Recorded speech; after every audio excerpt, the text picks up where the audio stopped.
호철아, 제발. 우리 중학교 동창이잖아. 40년 지기야. 에? 그냥 없던 일로 해줘. 내가 싹 다 사과할게. 뭐든 할게. 40년 지기라서 오늘 여기까지 참은 거야. 내일 아침 후배한테 전화할 거야. 그건 변함없어.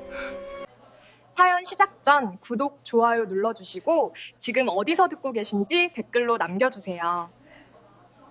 누군가의 인생에서 가장 긴 하루는 사실 아무 일도 일어나지 않는 날입니다.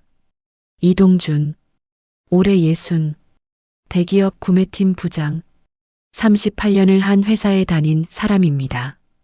오늘도 그는 창가 자리에 앉아 모니터를 켰습니다.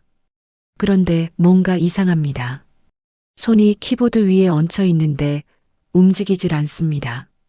퇴임까지 딱 한 달, 36일, 달력에 빨간 동그라미가 하나 그려져 있습니다. 그 날짜를 바라보는 눈빛이 어딘가 허전합니다. 그날 오후 동주는 처음으로 책상 서랍을 열었습니다. 제대로 천천히. 서랍 안은 시간의 창고 같았습니다. 철진한 볼펜, 단추 하나 어디서 받았는지도 기억 안 나는 명함들, 그리고 구석에 낡은 고무줄로 묶인 낡은 수첩 하나. 손이 멈췄습니다. 꺼내 들었습니다. 표지가 너덜너덜합니다. 세월이 만든 주름입니다. 펼쳤습니다. 삐뚤빼뚤한 글씨, 잉크가 번진 자국. 중학교 2학년 이동준의 필체입니다. 오늘 또 맞았다. 아무한테도 말 못한다. 단 2줄입니다. 짧고 담담합니다. 그래서 더 아팠습니다. 그 아이는 아무한테도 말하지 못했습니다. 그리고 그 아이는 60세가 된 지금도 여전히 누군가에게 말하지 못하고 있습니다. 일기장을 덮었습니다. 천천히, 마치 그 시절을 다시 묻듯이. 창밖으로 늦가을 햇살이 비스듬히 흘러들어왔습니다. 먼지가 빗속에서 천천히 떠다녔습니다. 사무실은 조용했습니다. 너무 조용했습니다. 집에 돌아오니 아내가 현관에서 반겼습니다. 여보, 카톡 확인했어요? 아내의 손에는 스마트폰이 들려 있었습니다. 화면에는 단체 채팅방 알림이 가득했습니다. 아내 중학교 동창회래요. 환갑 기념으로 한다는데 초대장도 왔어요. 동주는 외투를 벗다가 멈췄습니다. 중학교 동창회. 40년이 넘는 시간이 그 4글자 안에 담겨 있었습니다. 스마트폰을 건네받았습니다. 화면을 내렸습니다. 이름들이 쏟아졌습니다. 반갑고도 낯선 이름들. 기억 속 어딘가에 박혀있던 얼굴들이 하나씩 떠올랐습니다. 그리고 그 이름들 사이 특정 이름 하나가 눈에 걸렸습니다. 박태석. 손가락이 스크롤을 멈췄습니다. 심장이 한 박자 늦게 뛰었습니다. 기억이란 건 참 이상합니다. 잊었다고 생각했는데 사실 잊은 게 아니었습니다. 그냥 깊이 묻어뒀을 뿐입니다. 중학교 2학년, 교실 맨 뒷자리, 키가 크고 눈빛이 날카로웠던 소년. 박태석. 그는 늘 무리를 이끌었습니다. 웃음소리가 컸습니다. 그리고 그 웃음의 표적은 대부분 조용하고 착한 아이였습니다. 급식 새치기는 기본이었습니다. 실내화를 숨기고 가방을 뒤졌습니다. 이유는 없었습니다. 그냥 재미였습니다. 태석에게는 동주는 싸우지 않았습니다. 맞서지도 않았습니다. 그게 옳다고 배웠고 그게 평화를 지키는 방법이라고 믿었습니다. 조용히 있으면 지나간다고, 시간이 지나면 괜찮아진다고. 괜찮아졌습니다. 겉으로는. 하지만 그 시절의 기억은 60세가 된 지금도 가끔 꿈속에서 튀어나옵니다. 교실 맨 뒷자리, 그 날카로운 눈빛과 함께 소파에 앉았습니다. 한참을 멍하니 있었습니다. 아내가 옆에 앉아 물었습니다. 아내 갈 거예요? 동주는 대답하지 않았습니다. 모바일 초대장을 다시 열었습니다. 날짜, 장소, 참석 여부를 묻는 버튼, 참석과 불참, 단 2개의 선택지. 그런데 손가락이 쉽게 움직이질 않았습니다. 참석을 누르면 그 시절로 돌아가는 것 같고, 불참을 누르면 또다시 도망치는 것 같아서 60년을 살아온 사람이 작은 버튼 하나 앞에서 망설이고 있었습니다. 그날 밤 잠이 오지 않았습니다. 서재에 홀로 앉아 다시 일기장을 펼쳤습니다. 한 장 한 장. 세월의 냄새가 났습니다. 호철이가 오늘 내 편을 들어줬다. 강호철. 그 이름에서 손이 멈췄습니다. 지금은 총경으로 퇴임한 친구. 가난했지만 누구보다 당당했던 소년. 동준이 말 못하고 속으로만 삼켰던 시절, 유일하게 옆에 있어줬던 사람. 전화기를 들었습니다. 잠깐 망설였습니다. 그리고 눌렀습니다. 신호가 갔습니다. 야, 이 시간에 무슨 일이야? 목소리가 여전했습니다. 40년이 지났는데 목소리만큼은 그 시절 그 소년 같았습니다. 동창회 초대장 받았어. 잠시 침묵. 태석이도 오냐? 물어보지 않아도 알았습니다. 그놈 이야기를 하는 거라는 걸. 두 사람 모두 아마도. 또 침묵. 더 길었습니다. 그래서 갈 거야? 동주는 창밖을 바라봤습니다. 밤하늘에 별이 드문드문 보였습니다. 서울 하늘에서 별을 보는 건 드문 일입니다. 모르겠어. 아침이 밝았습니다. 동주는 세수를 하다가 거울을 봤습니다. 주름진 얼굴, 휘어진 머리칼. 60년이 거기 있었습니다. 그런데 눈빛이 달라져 있었습니다. 어젯밤의 망설임은 사라져 있었습니다. 대신 뭔가 굳어진 게 느껴졌습니다. 수건으로 얼굴을 닦았습니다. 천천히 방으로 돌아와 스마트폰을 집었습니다. 모바일 초대장을 열었습니다. 그리고 손가락이 움직였습니다. 참석 버튼을 눌렀습니다. 결심이라고 부르기엔 소박했습니다. 하지만 60년 인생에서 이렇게 작은 버튼 하나가 이렇게 무거웠던 적은 없었습니다. 동주는 그날 처음으로 도망치지 않기로 했습니다. 38년을 회사에 바치고 가족을 위해 참아왔고 그 시절의 기억을 가슴 깊이 눌러왔던 사람이 환갑이 되어서야 비로소 그 시절로 걸어 들어가기로 했습니다. 40년 만에 날아온 초대장. 반갑지도 않고 설레지도 않아야 할 그 초대가 이상하게 자꾸 마음에 걸렸습니다. 어쩌면 이건 단순한 동창회가 아닐지도 모릅니다. 그 시절 묻어뒀던 무언가와 마침내 마주하게 되는 시간일지도 모릅니다. 동창회장 안에서 어떤 일이 기다리고 있을까요?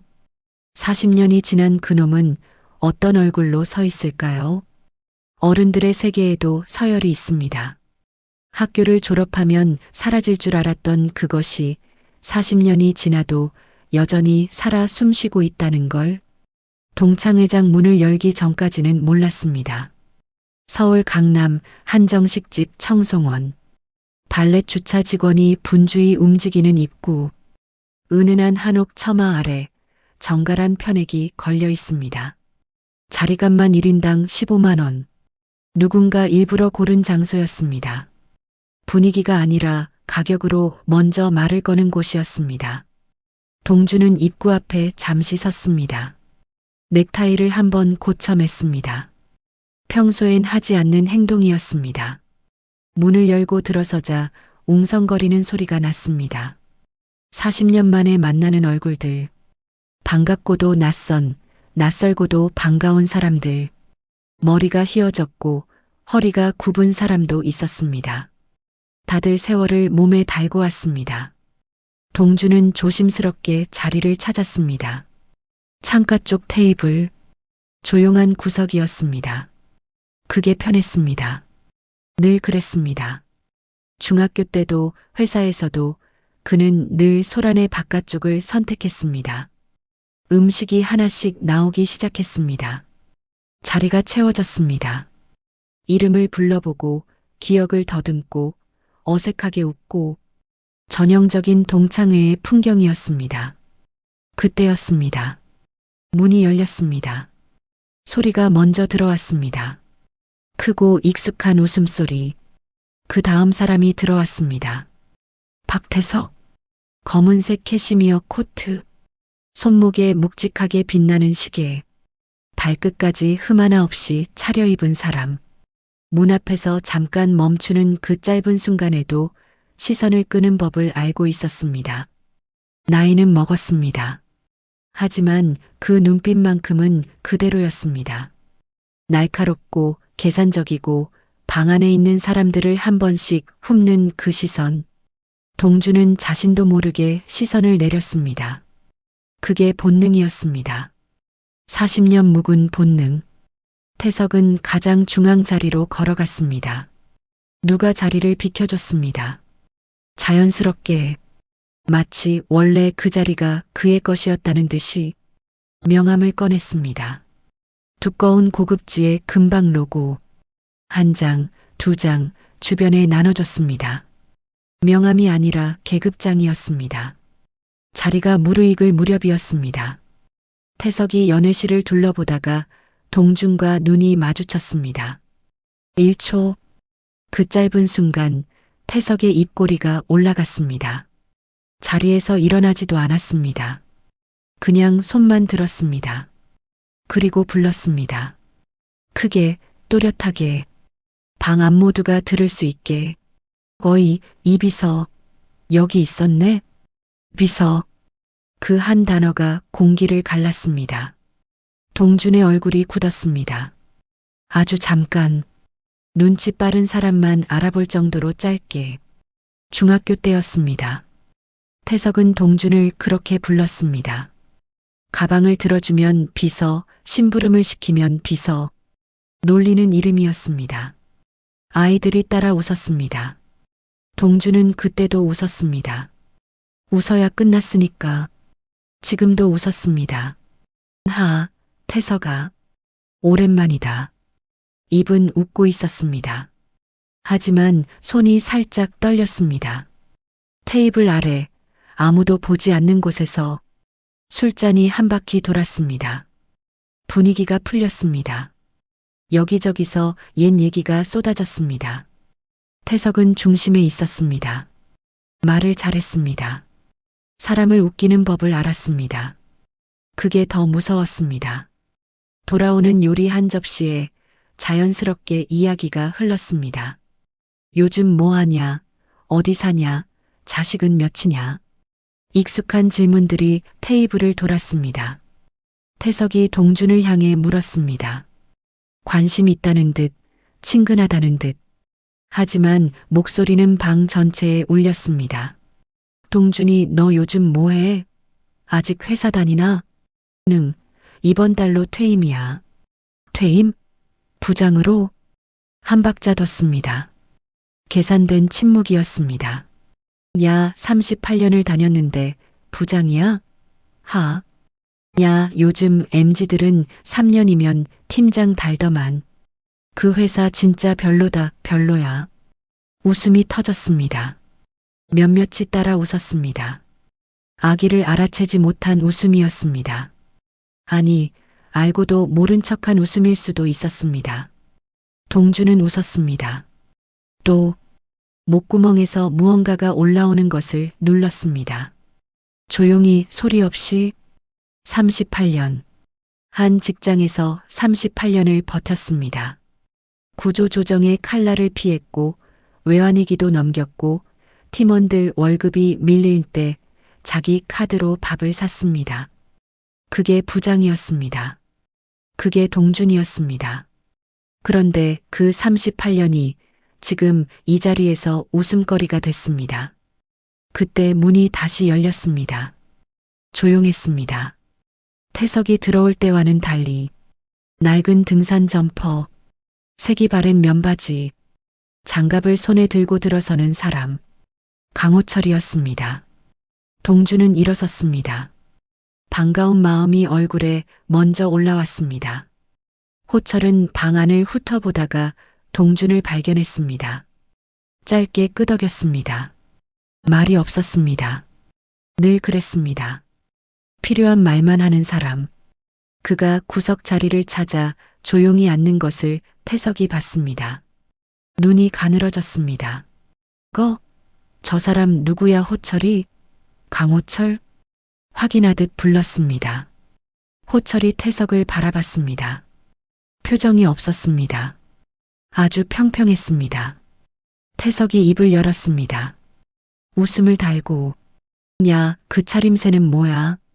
노가다 뛰다 바로 왔어? 옷이 왜 이래? 방안이 어색해졌습니다. 몇 명이 시선을 내렸습니다. 누군가 헛기침을 했습니다. 호철은 대답하지 않았습니다. 물을 따랐습니다. 천천히. 자기 전에. 동주는 속이 뜨거워졌습니다. 강호철. 가난한 집에서 태어나 학비가 없어 휴학을 반복했던 소년. 그 악착 같은 의지로 경찰 시험을 붙었고 30년을 현장에서 뛰었습니다. 부당한 것 앞에서 고개를 숙인 적 없는 사람. 총경까지 달았습니다. 경찰서를 지휘하던 사람입니다. 그 사람의 점퍼가 낡았다는 이유로 지금 이 자리에서 웃음거리가 되고 있었습니다. 동주는 호철 옆자리로 자리를 옮겼습니다. 말없이 그냥 앉았습니다. 호철이 힐끗 봤습니다. 아무 말 안 했습니다. 동준도 아무 말 안 했습니다. 그냥 옆에 있었습니다. 그게 전부였습니다. 그게 40년 우정이었습니다. 세상에는 두 종류의 사람이 있습니다. 부끄러운 일을 부끄러운 줄 알고 사는 사람, 그리고 부끄러운 일을 자랑으로 여기며 사는 사람. 오늘 밤 동주는 그 두 번째 종류의 인간이 얼마나 위험한지를 똑똑히 보게 됩니다. 술이 새순배를 돌았습니다. 방 안 온도가 올라갔습니다. 목소리도 높아졌습니다. 볼이 붉어진 사람도 있었습니다. 동창회 특유의 그 뜨끈한 분위기, 경계가 느슨해지고 말이 많아지는 시간입니다. 태석은 그 시간을 기다렸다는 듯이 본격적으로 말문을 열었습니다. 안주 접시를 한쪽으로 밀었습니다. 팔꿈치를 테이블에 올리고 몸을 앞으로 기울였습니다. 마치 중요한 이야기를 들려주겠다는 듯이, 야, 너희 내가 어떻게 여기까지 왔는지 알아? 진짜 비결이 뭔지? 주변 몇 명이 귀를 기울였습니다. 술자리에서 성공한 사람의 무용담은 늘 관심을 끄니까요. 태석이 웃었습니다. 자신만만한 웃음이었습니다. 이야기는 처음엔 그럴듯하게 시작됐습니다. 맨주먹으로 시작한 호텔 사업, 은행 문을 두드리며 버텼던 초창기, 직원 월급 못 줄 뻔했던 위기, 그런 이야기들. 듣는 사람들이 고개를 끄덕였습니다. 공감했습니다. 쉽지 않았겠다고, 대단하다고. 그런데 이야기가 흘러갈수록 뭔가 달라졌습니다. 솔직히 말하면 세금 신고를 좀 창의적으로 했지. 장부를 2개 썼다고 해야 하나. 요즘 세무사들이 얼마나 기술이 좋은데. 웃으며 말했습니다. 농담처럼. 하지만 농담이 아니었습니다. 동준의 얼굴이 굳었습니다. 태석은 계속했습니다. 목소리를 낮추지도 않았습니다. 구청 쪽에도 사람을 좀 심어뒀지. 인허가 나올 때 타이밍이 얼마나 중요한지 알아? 줄 건 주고 받을 건 받는 거야. 그게 사업이지. 공무원 매수, 탈세, 이중장부. 술자리에서 영웅담처럼 쏟아지는 말들이었습니다. 태석의 눈에는 자랑이었습니다. 세상을 영리하게 산 사람의 무용담이었습니다. 방안이 묘하게 조용해졌습니다. 웃어야 할지 말아야 할지 눈치를 보는 사람들이 있었습니다. 애매하게 웃는 사람도 있었습니다. 불편한 표정을 감추는 사람도 있었습니다. 동주는 잔을 내려놓았습니다. 소리 없이. 호철은 처음부터 끝까지 표정이 없었습니다. 눈이 가늘어진 것만 빼고. 그때 호철이 자기 잔에 물을 따랐습니다. 조용한 동작이었습니다. 아무 의도도 없었습니다. 그냥 목이 말랐을 겁니다. 태석이 그걸 봤습니다. 야, 강호철. 너 술도 안 마셔? 물만 마시고 뭐가 재밌어?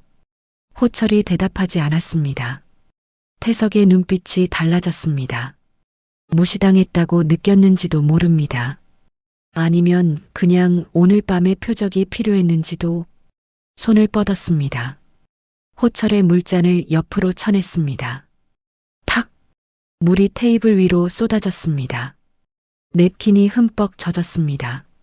방안이 순간 얼어붙었습니다.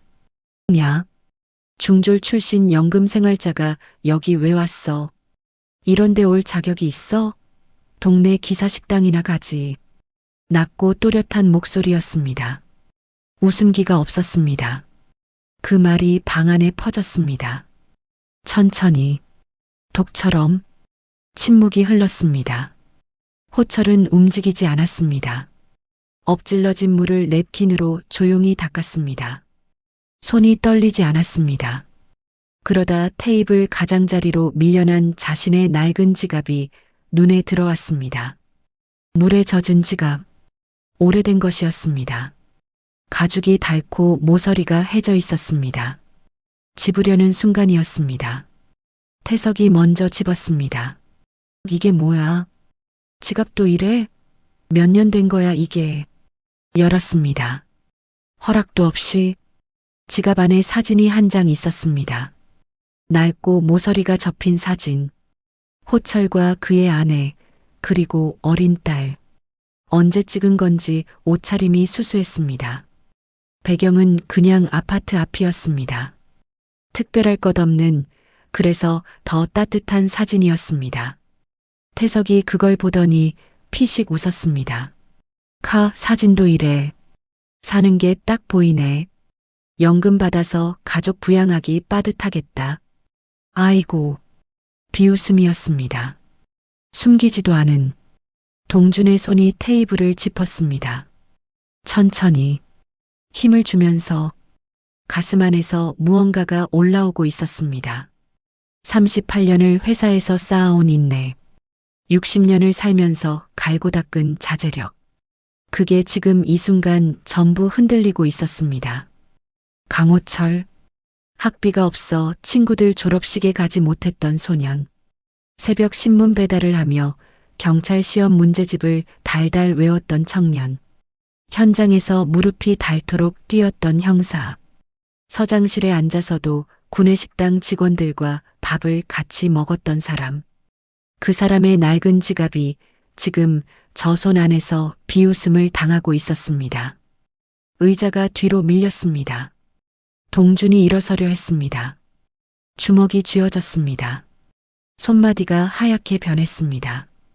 60평생 한 번도 주먹을 쓴 적 없는 손이었습니다. 그 손이 지금 떨리고 있었습니다. 태석은 멈추지 않았습니다.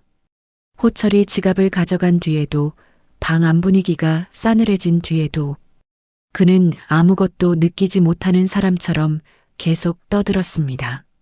아니, 어쩌면 느꼈을 겁니다.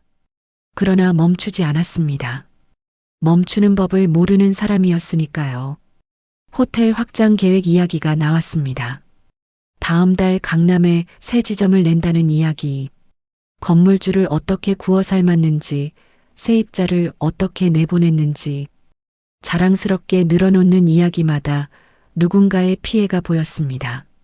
하지만 태석의 눈엔 그게 보이지 않았습니다. 동주는 술잔만 바라봤습니다. 참았습니다. 계속 참았습니다. 38년을 참아온 사람이니까요. 그런데 태석이 다시 호철을 향해 고개를 돌렸습니다. 근데 호철아, 너 진짜 퇴직연금만 받고 사는 거야? 자식한테 손 안 벌려도 돼? 요즘 물가가 얼마인데? 웃음이 달렸습니다. 가볍게, 그냥 농담처럼. 하지만 이번엔 달랐습니다. 무언가 끊어지는 소리가 들렸습니다. 소리가 아니라 느낌이었습니다. 동준의 가슴 안에서 38년이었습니다. 회사에서 참고, 집에서 참고, 이 자리에서도 참아왔습니다. 평생을 그렇게 살아온 사람이었습니다. 그런데 지금 이 순간만큼은 달랐습니다. 자신의 이야기가 아니었습니다. 호철의 이야기였습니다. 평생 가장 가까이서 지켜봐 온 친구의 이야기였습니다. 동준이 일어섰습니다. 조용히 일어선 게 아니었습니다. 의자가 뒤로 밀리며 소리가 났습니다. 방 안 시선이 일제히 쏠렸습니다. 목소리가 나왔습니다. 떨렸습니다. 하지만 또렷했습니다. 태석아, 그만해. 태석이 고개를 돌렸습니다. 눈썹을 올렸습니다. 뭐 이런 게 다 있냐는 표정이었습니다. 동주는 멈추지 않았습니다. 이 사람은 내가 함부로 부를 사람이 아니야. 평생 범죄자 잡던 경찰서장이라고. 경찰서장? 목소리가 커졌습니다. 평생 크게 말해본 적 없는 목소리였습니다. 그래서 더 낯설었습니다. 본인에게도. 방안이 완전히 조용해졌습니다. 태석의 입꼬리가 비틀렸습니다. 피식 웃으려는 것 같았습니다. 그런데 웃지 못했습니다. 천천히였습니다. 소리도 없이 서두르지도 않고 호철이 자리에서 일어섰습니다. 점퍼 지퍼를 올렸습니다. 방 안 온도가 갑자기 내려간 것 같은 느낌이었습니다. 안주머니에 손을 넣었습니다. 꺼낸 것은 작은 수첩이었습니다. 낡고 두툼한 수첩. 30년 형사 생활 동안 손에서 놓은 적 없던 물건이었습니다. 그 안에는 날짜가 있었습니다. 이름이 있었습니다. 금액이 있었습니다. 진술이 있었습니다. 수첩을 테이블 위에 올려놓았습니다. 소리가 작았습니다. 그런데 방 안 모든 사람이 들었습니다. 호철이 태석을 바라봤습니다. 처음으로 똑바로, 정면으로. 목소리는 낮았습니다. 높이지 않았습니다. 그럴 필요가 없었습니다. 조용한 방 안에서 낮은 목소리는 오히려 더 선명하게 들렸습니다. 태석아, 오늘 내가 한 말들 다 기억하고 있어. 태석이 미간을 좁혔습니다. 이중장부, 세금 포탈, 인허가 담당 공무원 접대. 내가 직접 한 말이야.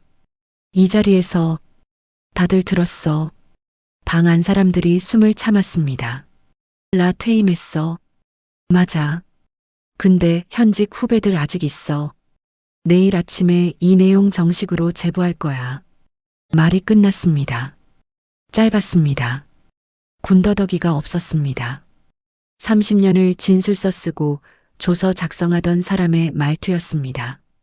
필요한 것만 정확하게.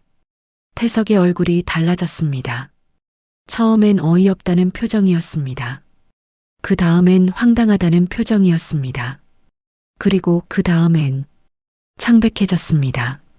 서장, 경찰서장, 총경, 그 단어들이 머릿속에서 조립되는데 시간이 걸렸습니다. 점퍼 차림에 물만 마시고 구석에 조용히 앉아있던 그 사람이 30년 경력의 수사관이었다는 것이. 태석 야야야. 잠깐만. 그거 진지하게 한 말이야? 우리 친구잖아. 친구끼리 술자리에서 농담도 못해? 목소리가 달라졌습니다. 아까의 그 여유롭고 크던 목소리가 아니었습니다. 작아졌습니다. 빠르게. 호철은 대답하지 않았습니다. 수첩을 집어 안주머니에 다시 넣었습니다. 천천히. 호철아, 이봐. 내가 말이 좀 심했지. 미안해. 미안하다고. 진짜야. 주변을 둘러봤습니다. 도움을 구하는 눈빛이었습니다. 누군가 거들어주길 바라는 눈빛이었습니다. 아무도 말하지 않았습니다. 태석야, 동준아. 너도 말 좀 해봐.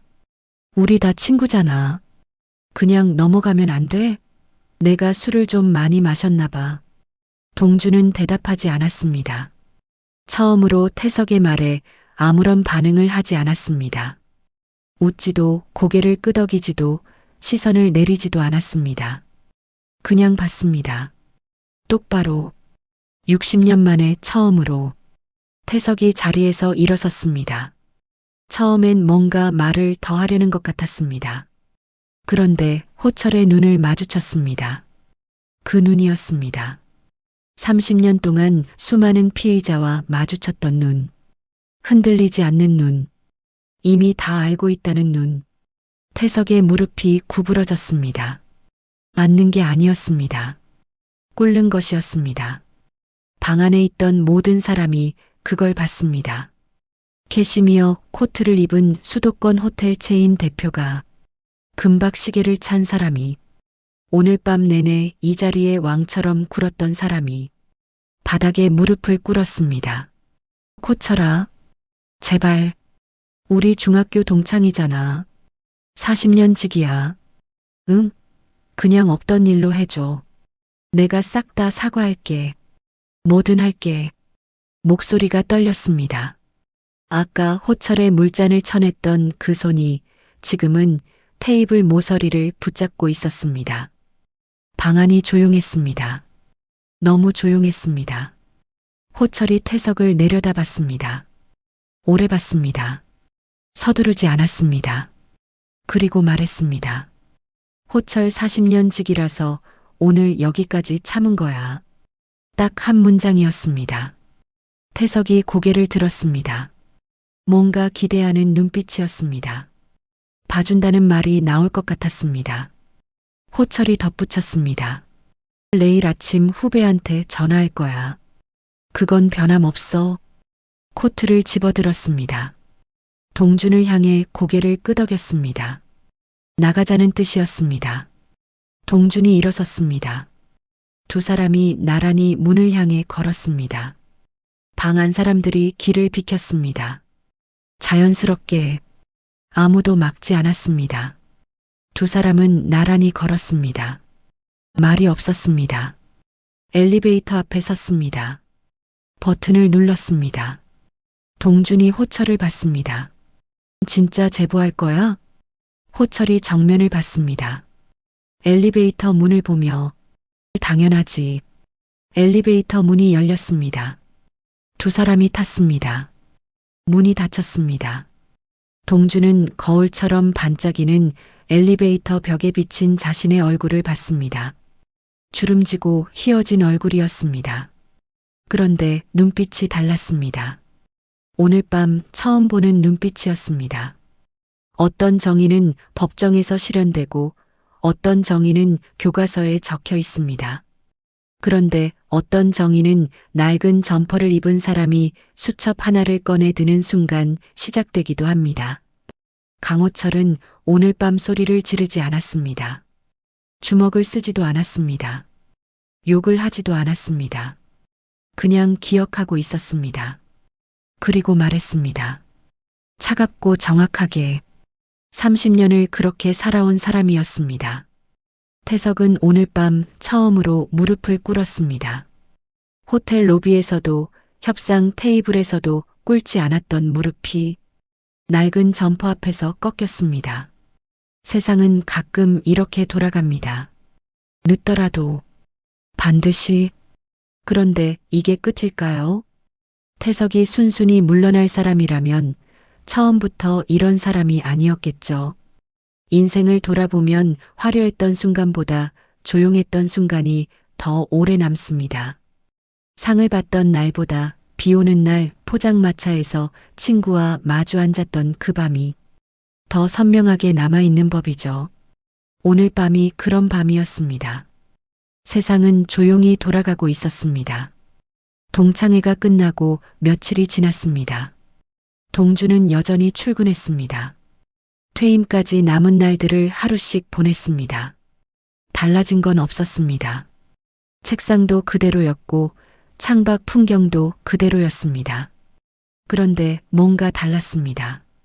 본인도 정확히 뭐가 달라졌는지 말하기 어려웠습니다. 그냥 어깨가 조금 가벼워진 것 같은 느낌이었습니다.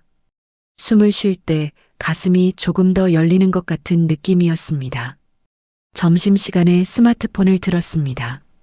동창회 단체 채팅방에 메시지가 올라와 있었습니다. 누군가 뉴스 링크를 공유했습니다. 제목이 눈에 들어왔습니다. 수도권 중견 호텔 체인 세무조사 착수 이중 장부 및 탈세 혐의 내사 중. 동주는 한참 그 화면을 바라봤습니다. 채팅방엔 물음표와 놀람 이모티콘이 올라왔습니다. 태석이 운영하는 호텔 이름이 기사에 나와 있었습니다. 노골적으로 이름을 언급하는 사람은 없었습니다. 하지만 다들 알았습니다. 동주는 스마트폰을 내려놓았습니다. 창밖을 바라봤습니다. 아무런 감정이 올라오지 않았습니다. 통쾌하지도 슬프지도 않았습니다. 그냥 그랬습니다. 세상이 늦더라도 제자리를 찾아가고 있다는 그 조용한 안도감만 있었습니다. 퇴근길이었습니다. 스마트폰이 울렸습니다. 호철이었습니다. 문자 한 줄이었습니다. 오늘 저녁 시간 돼? 포장마차나 하나 가자. 동주는 잠깐 멈췄습니다. 그리고 답했습니다. 그래. 어디로 가면 돼? 해가 지고 있었습니다. 서울 하늘이 붉게 물들었습니다. 빌딩 사이로 스며드는 노을이었습니다. 도시의 노을은 시골만큼 넓지 않습니다. 하지만 그래서 더 소중하게 보이는 것 같기도 했습니다. 골목 안쪽에 포장마차가 하나 있었습니다. 오래된 곳이었습니다. 간판도 없고 메뉴판도 손으로 쓴 곳이었습니다. 파란 천막이 바람에 살짝 흔들렸습니다. 안에서 어묵 국물 냄새가 흘러나왔습니다. 따뜻하고 구수한 냄새였습니다. 호철이 먼저 와 있었습니다. 역시나 그 점퍼 차림이었습니다. 플라스틱 의자에 앉아 소주잔을 손에 쥔 채 멍하니 골목 밖을 바라보고 있었습니다. 동준이 맞은편에 앉았습니다. 주인 아주머니가 소주 한 병과 어묵꼬치를 내왔습니다. 잔을 채웠습니다. 부딪혔습니다. 말없이 한 모금 마셨습니다. 뜨겁지도 차갑지도 않은 소주였습니다. 딱 좋은 온도였습니다. 한참 만에 호철이 먼저 말했습니다. 뉴스 봤지? 세무조사는 시작이야. 공무원 접대건은 별도로 수사 들어갈 거야. 후배들이 꼼꼼하게 할 거야. 담담했습니다. 감정이 없었습니다. 보고하듯 말했습니다. 30년 경찰의 말투였습니다. 동준이 잔을 내려놓으며 물었습니다. 후회는 없어? 제보한 거 동창인데. 호철이 잠깐 생각했습니다. 동창이라서 더 일찍 했어야 했는지도 몰라. 짧은 대답이었습니다. 하지만 그 안에 담긴 것은 짧지 않았습니다. 동주는 더 묻지 않았습니다. 어묵꼬치를 하나 집었습니다. 국물에 담갔습니다. 뜨거운 김이 올라왔습니다. 차가운 밤 공기와 뜨거운 국물이 만나는 자리였습니다. 골목 밖으로 사람들이 지나갔습니다. 퇴근하는 사람들, 장을 보고 돌아가는 사람들, 각자의 하루를 끝내고 집으로 돌아가는 사람들이었습니다. 소주가 반쯤 줄었을 때였습니다. 호철이 잔을 테이블에 내려놓았습니다. 그리고 동준을 봤습니다. 정면으로. 동준아, 그때 고마웠어. 동준이 고개를 들었습니다. 중학교 때, 태석이한테 치이고 있을 때, 너 아무 말 없이 내 옆에 와서 앉았잖아. 기억해? 기억했습니다. 급식실이었습니다. 태석 무리가 호철의 밥상을 건드리고 지나간 날이었습니다. 호철은 아무 말 못하고 앉아 있었습니다. 동준이 아무 말 없이 옆자리에 가서 앉았습니다. 밥을 같이 먹었습니다. 그게 전부였습니다. 그 마음이 나를 경찰로 살게 했어. 진짜야. 목소리가 달라졌습니다. 아주 조금 낮아졌습니다. 부당한 거 보면서 그냥 지나치지 말자고. 아무 말 못하는 사람 옆에 가서 같이 있어주는 사람이 되자고. 그게 내가 준 거야. 동주는 말이 나오지 않았습니다. 평생 자신이 부족했다고 생각했습니다. 맞서지 못했고, 소리치지 못했고, 도망치듯 살아왔다고 생각했습니다.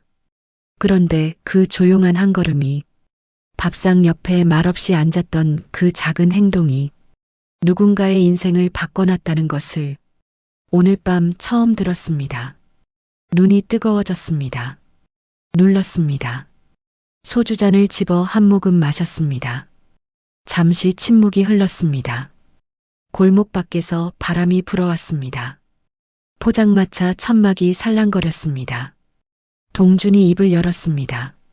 천천히. 나 다음 달이면 퇴임이야. 근데 있잖아. 며칠 전까지만 해도 그게 무서웠어. 명함이 없어지는 게. 부장이라는 이름이 없어지면 내가 뭔지 모르겠더라고. 38년을 그걸로 살았으니까. 호철이 듣고 있었습니다. 말을 자르지 않았습니다. 근데 이번 일 겪고 나서 생각이 바뀌었어. 태석이 봐봐. 명함이 얼마나 화려해. 그런데 그 명함 뒤에 뭐가 있어? 부끄러움밖에 없잖아. 소주잔을 두 손으로 감쌌습니다. 나는 부끄럽지 않게 살았어. 38년을. 그걸로 됐다 싶더라고. 말하고 나서 본인도 놀란 것 같았습니다. 평생 남의 눈치를 봤습니다. 충분하지 않다고 생각했습니다. 더 올라가지 못했다고, 더 갖지 못했다고, 그렇게 살아왔습니다. 그런데 지금 이 순간 어묵 국물 냄새 나는 포장마차에서 그 말이 나왔습니다. 부끄럽지 않게 살았다고. 호철이 잔을 들었습니다. 그래. 그걸로 충분해. 더 말하지 않았습니다. 밤이 되어 있었습니다. 노을은 이미 지고 하늘이 짙은 남색으로 물들어 있었습니다. 가로등이 켜졌습니다. 골목이 주황빛으로 물들었습니다. 두 사람이 나란히 걷기 시작했습니다. 성공한 인생이란 무엇일까요? 화려한 명함일까요? 비싼 시계일까요? 많은 사람이 알아보는 이름일까요? 오늘 밤 이 두 사람을 보면서 그 답이 조금은 보이는 것 같습니다.